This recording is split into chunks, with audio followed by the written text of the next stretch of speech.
Efendim tekrar merhabalar. Geniş Açı kaldığı yerden devam ediyor. Denizli Barosu Başkanı Avukat Sayın Müjdat İlhan bizlerle birlikte. Bu Avukatlar Günü'ndeki açıklamalarınızda dikkat çekici bir cümle, avukatlara potansiyel suçlu muamelesi yapılamaz dediniz. Sanırım bu özellikle üst aramasından yola çıkarak adliyelerdeki güvenlik açığına dikkat çektiniz.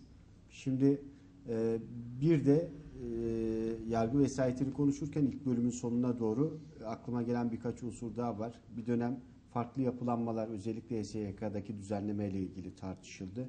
Bu gibi yapılanmalar üst mahkemelerde oluşabilir mi? Bunun önünü kesmek, bu düzeni değiştirmek adına bazı değişikliklere gittik diyor siyasiler. Bu ne derece doğrudur? Siz nasıl değerlendiriyorsunuz? Bu son olayda da bir avukatın dahlinin olabileceğine dair iddialar var. Ki böyleyse bu tüm avukatları aynı zan altında bırakmaya sebep midir, gerekçe midir? O konuda neler söyleyeceksiniz? Şimdi avukatın dahillik konusunda hemen bir girişte bulunayım. İçeride ölü ele geçirilen ikisi de avukat değil. Şimdi en son bir hakim ve bir polis uyuşturucu kaçakçılığından kaynaklı olarak tutuklandı. Yeni daha. Bakın ikisi de biri tescilli hakim, biri tescilli polis. Bütün hakim ve polis camiasını bundan dolayı suçlayabilir miyiz? Karakolun tepesinde Hint keneviri yetiştirdiği iddia edilen polis olduğu için soruşturma geçiren polisler var. Şimdi bir mesleğin mensubunun herhangi birinin yaptığı bireysel olaydan dolayı bütün avukatların suçlanamayacağı, bütün hakimlerin, polislerin suçlanamayacağı gibi kaldı ki olayımızda öldürülen rehinelerin ikisi de avukat değil. Ama ısrarla avukat kimliği üzerinden bu işin yaygarası kopartılıyor ki algı değişiyor. Ne oldu? İşin içine avukatlar sokulunca orada yapılan güvenlik zafiyetini kimse sorgulamadı. Çünkü ona fırsat verilmedi. O özellikle seçilmiş basın mensuplarının yaygalarından dolayı. Orada güvenlik zafiyeti soruşturulmadığı gibi o çok kötü organize edilmiş kurtarma operasyonunu kimse konuşmadı. Hala konuşmuyor. Hala raporlar arasındaki çelişki giderilemedi. 5 kurşun çıktı dedi değerli arkadaşımın vücudundan önce. Sonra bu 10 kurşuna çıktı. Sonra birileri dedi ki yetkili ağızlar yok 8 kurşun çıktı. Bakın hala temiz gerçeklikten kimsenin haberi yok. Burada başka bir şey yapılamaz mıydı diye sorguluyorsunuz galiba ama ancak içeridekilerin öncelikli isteklerinin bir canlı yayın olduğu yönünde bilgiler var. Böyle bir şey herhalde desteklemezsiniz değil mi? Yani böyle bir uygulamaya gidilmesi. Şimdi bakın ben o canın kurtarılması için her şeyin yapılmasının gerektiğine inanan biriyim. Bu kadar net söyleyeyim. O canı kurtarmak adına orada ne yapılması gerekiyor? O lokal bölgede. Şimdi ona bakarsanız birçok terör uzmanı da bunların amacı propaganda yapmaktı. Propaganda yapmaları engellendiği için yöntemi değiştirdiler. Bu şekilde sonuçlandı diyor. Bakın onları diyorlar diyorum. Bu benim görüşüm değil. Benim tek amacım ben olsaydım bir insan olarak içeridekinin arkadaşı olarak değerli şehidimiz o canı oradan nasıl çıkarabilirim? Vücut bütünlüğüne zarar gelmeden. Ben onun planlardım. Ben onu yapardım. Yapabiliriz isem. Ama bakın doğrusu bu mudur? Onu sorgulamam. Onu da söyleyeyim. Doğrusu nedir de hiç sorgulamam. Çünkü insan canı hariç her şeyin telafisi mümkündür. Orada oluşturmaya çalışan algının, orada yapılan reklamın daha sonra bir şekilde telafisi mümkündür. Ama orada o canın geri getirilmesinin başka bir yöntemi yoktur. İmkanı da yoktur. Dolayısıyla aslanın canın herhangi bir zafiyete uğratılmadan oradan kurtarılması benim için asıl olandır. Bugün gelinen noktada yansımalarına baktığımızda terörizmi bile toplum konuşamadı. Bununla ilgili isimler dahi terörizmi konuşmaktan öte sizin söylediğiniz gibi avukatlarla ilgili meselelerin, tartışmaların, açıklamaların üzerinde yoğunlaştı. Evet. Varsa yoksa avukat dendi. İşte adliyelerdeki olaylardan bahsetti. İzmir'de ters kelepçeli avukat yatırıldı. İstanbul'da yüzlerce avukat kalkanların önüne atılıp sanki düşman askeriymiş gibi adliye dışına atıldı. Bayanlar yerde sürüklendi. Kafa travması geçirdi. Koskoca dünyanın en büyük barosunun başkanına bu muameleyi reva gördüler ve dolayısıyla tabii ki toplum bunu konuştu. Ama dediğim gibi ne oldu? Acımızı yaşamamıza dahi izin vermediler. Yani bu doğru bir yöntem değildi. Avukata yönelik sadece hazır bulmuşken bir şey yapayım de bu noktaya gelinsin çabasıydı. Bakın bugün bütün istatistik birimleri bunu söylüyor. Bütün piyasa araştırmaları bunu söylüyor. Kamuoyunun en çok güvendiği kurum şu anda barolar. Baro kendi başına bir tüzel kişilik olmasına rağmen kimden teşekkür? Avukattan. Bugün yargıya olan inanç yerlerde. Bunu bakanın ağzından duyduk. Polise güven yerlerde. Meclise güven yerlerde. Yargıya güven zaten pozisyonunu biliyoruz. Yani askere itibarsızlaştırıldı, güven belli. Ama bütün olumsuzluklarda ve toplumsal olaylarda kimler ön saflardaydı? Kırmadan dökmeden barolardı. Aynen Deniz'de kendiniz de gözlediğiniz bütün olaylarda Denizli Barosu, seçim olduysa seçim güvenliği, bir toplumsal olay olduysa hiç kimsenin burnu kanamasın diye. Bir şiddet olayı varsa onun engellenmesi adına proje oluşturup birim kurmada. İşte yarın toplantısını düzenleyeceğiz. Denizli'de Koruyucu Aile Derneği, Pamukkale Rotary Kulübü ve Denizli Barosu olarak yapılan uluslararası Hollanda bağlantılı Avrupa Birliği projesinin nezdinde bir projeyle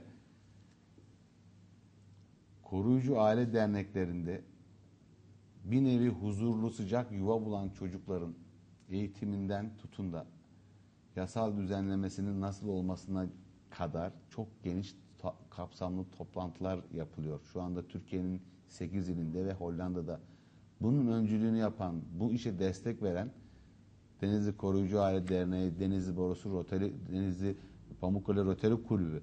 Bu toplumsal olayların tamamında baro var. İşte bundan dolayı toplum bizi bu anlamda o kadar linç kampanyasına kadar vardırılan bu yayınlara rağmen gözden çıkarmadı, çıkarmaz da. Çünkü biliyor ki barolar vatandaşın hak ve hukuku için, huzuru için çaba sarf ediyor. Yoksa hepimizin işi var, gücü var, mesleği var, yapacak bir şey var. Niçin buralarda mesai harcıyoruz? Gecemizi, gündüzümüzü bize katıp bu anlamda kaygılarımızı sizlerle paylaşmak adına çaba sarf ediyoruz. Dolayısıyla orada da katılıyorum. Evet, bu işin tam anlatımı, tam çözümü kamuoyuyla paylaşılmadan olayın avukatlara yönlendirilmesinin bence de bir algıyı değiştirme yöntemi olduğunu düşünüyorum. Şimdi gelinen son noktada bazı sosyal paylaşım sitelerine, adreslerine ulaşılamadığına, kısmen ulaşılamadığına dair haberler yayınlandı. Kısıtlamalar oldu denildi ve bu kısıtlamaların kaynağının da buralarda yayınlanan bu saldırı esnasında çekilmiş görüntüler olduğuna dair iddialar var. Bu görüntülerin bu sitelerden veya paylaşım ortamından kaldırılması istendiğine dair. Bunu bir kısıtlama olarak görüyor musunuz? Bu ve benzeri uygulamalar Türkiye'de uzun zamandır tartışılıyor. Bir hukukçu olarak sizin görüşünüz nedir bu konuda?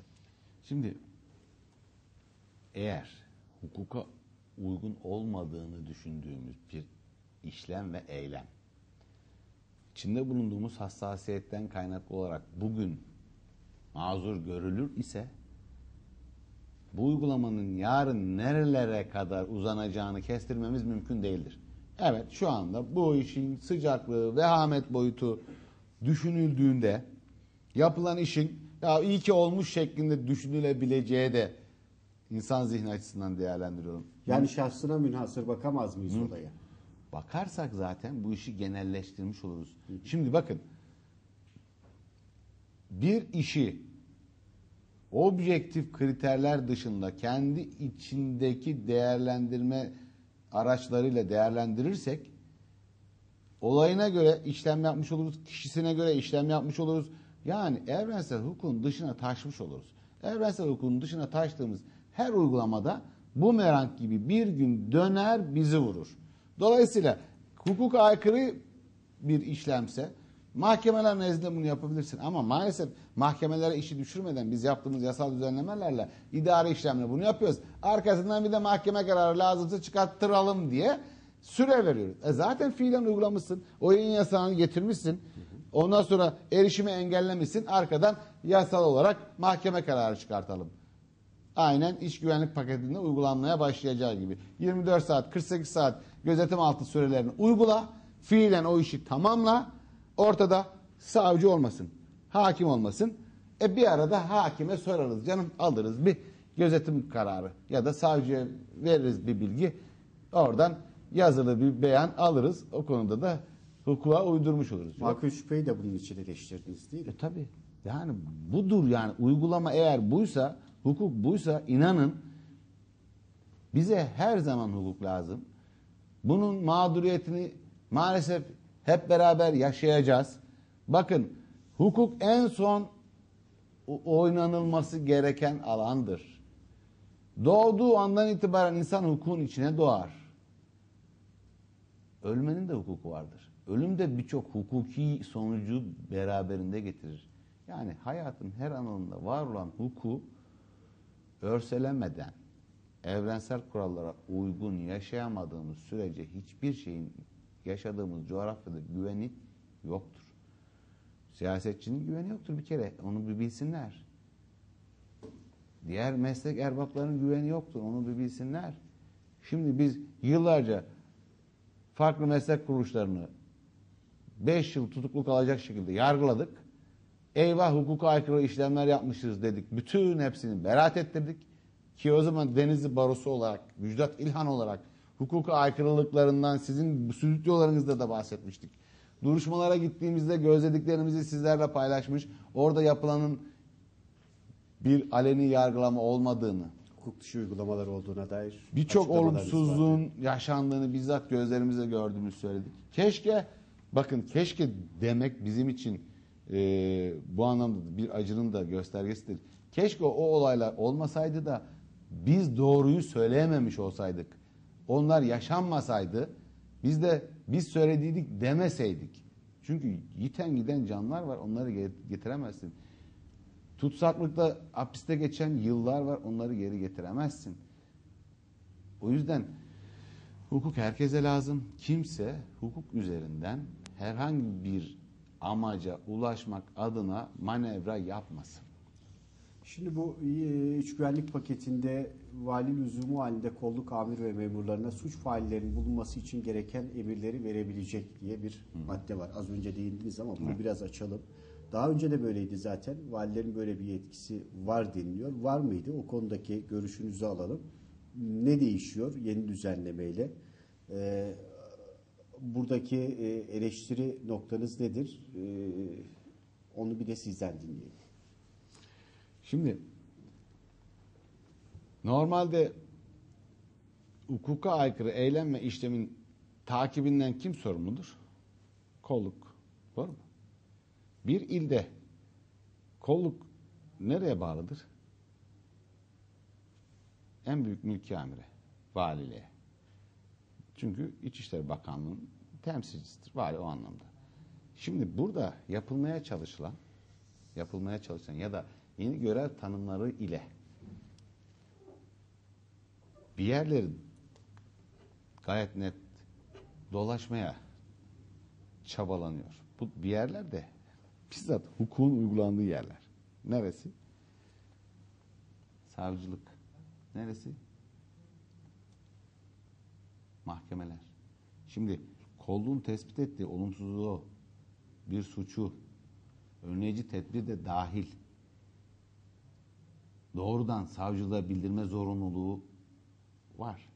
Şimdi bunu bertaraf etmek için böyle bir düzenlemeye gidiliyor. Savcının 24 saat haberi olmadan bir kişi, valinin emri dahi olabilir. Hiç umurumda değil. Açık ve net söylüyorum. Eğer bağımsız Türkiye Cumhuriyeti Anayasası'ndan yetkisini alan ülkemizin hakim ve savcıların olmadığı hiçbir işlemin hukuka uygun olacağına inanmıyorum. Çünkü bizim ülkemizde hala adli kolluk bile tesis edilememişken, ki gelişmiş ülkelerde adli kolluk doğrudan savcılığa bağlıdır ve eğitimleri de ona göre verilir. Biz hem idari iş yaptıracağız, hem sokak güvenliğini sağlatacağız, hem de savcının yetkilerinin bir kısmını vereceğiz. Suçun aydınlatılması için sorumluluk vereceğiz, görevlendireceğiz. Nasıl olacak? Şimdi benim karşı çıktığım bu. O zaten vardı diyorsunuz ya. Var ama bu tespit edildiği andan itibaren savcıdan yetkilendirilir. Yazılı ya da sözlü. Kolluk bunun görüşmelerini yapar, tutanaklarını alır. Varsa bu konuyla ilgili aramalarda dahil mahkemeden izin talep edilir. Yani birçok yöntemi var. Hukuki altyapısı da buna yeterli zaten. Şimdi bu haliyle bunu yapmaktaki amaç hakim ve savcıyı kolluk ve ita amiri valilik açısından baktığımızda olayın dışında tutmak istediğinde tutmaya yönelikti. Bu kadar net söylüyorum. Bir 24 saat daha uzattığında 48 saat. Sonra ne olacak? Bir şey yokmuş deyip gönderecekler. Efendim teşekkür ediyorum. Size kolaylıklar, başarılar diliyorum çalışmalarınızda. Tabii bu konu daha çok tartışılacağı benziyor. Çünkü gündem durulmuyor Türkiye'de. Gün geçmesin ki yeni bir olay patlak vermesin. İç güvenlik paketi her şeyden öte inşallah toplumumuzda güveni tesis eder. Benim temennim o. Kendinize çok iyi bakın. Şimdilik hoşça kalın.